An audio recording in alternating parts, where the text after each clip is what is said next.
How the Industrial Revolution began in the United States.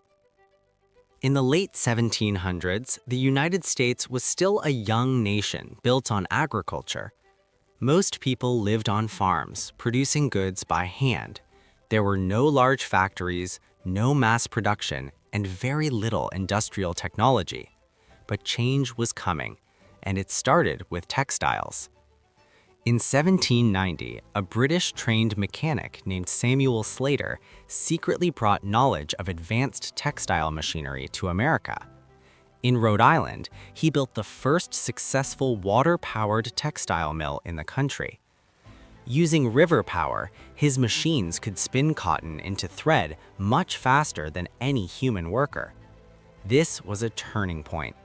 Soon, more mills were built across New England, especially in places like Lowell, Massachusetts, where entire factory towns were created. These factories introduced a new system of labor. Instead of skilled artisans, factories hired young women known as Lowell Mill Girls to operate machines for long hours. At the same time, another invention changed everything. In 1793, Eli Whitney created the cotton gin. This simple machine could clean cotton up to 50 times faster than by hand. As a result, cotton production exploded, especially in the southern United States. But this also led to a tragic consequence.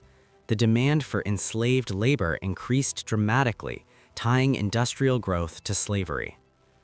By the early 1800s,